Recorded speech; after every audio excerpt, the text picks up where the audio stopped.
നമസ്കാരം. മലയാളി വാർത്തയിലേക്ക് സ്വാഗതം. രഞ്ജിത്ത് ലാൽ സംവിധാനം ചെയ്ത് ടിനി ടോം കേന്ദ്ര കഥാപാത്രമായി എത്തിയ ഏറ്റവും പുതിയ ചിത്രമാണ് മത്ത്. ഗംഭീര പ്രകടനമാണ് സിനിമയിൽ നടൻ കാഴ്ചവെച്ചിരിക്കുന്നത്. സിനിമയിൽ ഒരു ഗാനവും താരം ആലപിച്ചിട്ടുണ്ട്.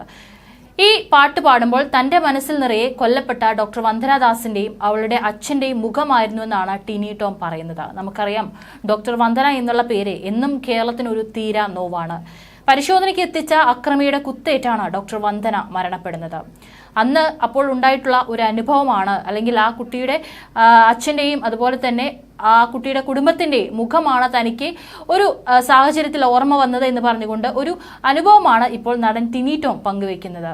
കാരണം കൊല്ലപ്പെട്ട ഡോക്ടർ വന്ദനാദാസിന്റെയും അവളുടെ അച്ഛന്റെയും മുഖം ഇപ്പോഴും തന്റെ മനസ്സിൽ നിന്ന് മായാതെ നിൽക്കുകയാണ്.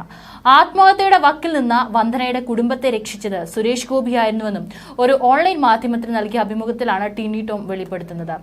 അദ്ദേഹത്തിന്റെ വാക്കുകൾ ഇപ്രകാരമാണ്: മത്തിലെ ഗാനം ടിനി തന്നെ പാടിയാൽ നന്നായിരിക്കുമെന്ന് സംവിധായകൻ പറഞ്ഞു. ആ സമയത്ത് നിമിത്തം പോലെ ഡോക്ടർ വന്ദനാദാസിന്റെ വീട് സന്ദർശിക്കാൻ ഇടയായി. കൊല്ലപ്പെട്ട ഡോക്ടർ അവിടെ ചെന്നപ്പോൾ അവളുടെ റൂമിലേക്ക് അച്ഛൻ കൊണ്ടുപോയി. അവളുടെ ലാപ്ടോപ്പ്, ഫോൺ, വാച്ച്, പേന, ഒരു മുറിയിൽ ആ മകളുടെ എല്ലാ സാധനങ്ങളും. അവളുടെ അദൃശ്യമായ ഒരു സാന്നിധ്യം എനിക്ക് ഫീൽ ചെയ്തു. ആ അച്ഛനൊക്കെ എന്നോ മരിച്ചുപോയി. ഈ മകൾ മരിച്ച കൂട്ടത്തിൽ അച്ഛനും മരിച്ചുപോയി. വെറുതെ ജീവിക്കുകയാണ് വന്ദനയുടെ അച്ഛൻ. ഇവർ ആത്മഹത്യ ചെയ്യേണ്ടതായിരുന്നു. അവരെ രക്ഷിച്ചത് സുരേഷ് ഏട്ടനാണ്. പിന്നീട് അച്ഛനെ ഞാൻ കാണുന്നത് സുരേഷ് ഏട്ടന്റെ മകളുടെ കല്യാണത്തിന് ഒരു സൈഡിൽ ഇരിക്കുന്നതാണ്. ഒരച്ഛൻ മകളുടെ കല്യാണം നടത്തുന്നത് കാണുന്ന മകളുടെ കല്യാണം നടത്താൻ കഴിയാതെ പോയ ഒരു അച്ഛന്റെ ഫീൽ ഉണ്ടല്ലോ, കണ്ണൊക്കെ നിറഞ്ഞൊഴുകുകയായിരുന്നു. ആ കാഴ്ച എന്നെ ഈ പാട്ട് പാടിയപ്പോൾ സ്വാധീനിച്ചു എന്നാണ് ടിനി ടോം പറഞ്ഞിരിക്കുന്നത്. അദ്ദേഹത്തിന്റെ വാക്കുകളാണ് ഇപ്പോൾ ഡോക്ടർ വന്ദനയുടെ അച്ഛനെ കുറിച്ച് പറഞ്ഞിട്ടുള്ള ഈ ഒരു വാക്കുകളാണ് ഇപ്പോൾ സോഷ്യൽ മീഡിയയിലടക്കം വൈറലാകുന്നത്.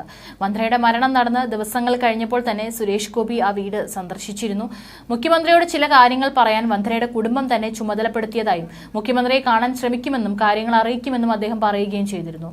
അന്ന് അദ്ദേഹം ഡോക്ടർ വന്ദനയുടെ അച്ഛനുമായിട്ട് സംസാരിക്കുന്ന സമയത്ത് കണ്ണുകൾ നിറഞ്ഞൊഴുകിക്കൊണ്ടിരിക്കുകയായിരുന്നു. അതിന്റെ വീഡിയോയും അന്ന് ഏറെ ചർച്ച ചെയ്യപ്പെട്ടിരുന്നു. നിസ്വാർത്ഥ സേവനത്തിന് ജീവൻ വില കൊടുക്കേണ്ടി വന്ന യുവ ഡോക്ടർ വന്ദനാദാസിനെ ആരും മറക്കില്ല. വന്ദനയുടെ ഓർമ്മകൾക്ക് ഒരു വയസ്സ് കഴിഞ്ഞു. ഇപ്പോഴും വിങ്ങുന്ന ഓർമ്മകളുമായി ജീവിതം തള്ളി നീക്കുന്ന രണ്ടുപേരുണ്ട് ആ വീട്ടിൽ. ഒന്ന് വന്ദനയുടെ അച്ഛനും അതുപോലെ തന്നെ വന്ദനയുടെ അമ്മയും.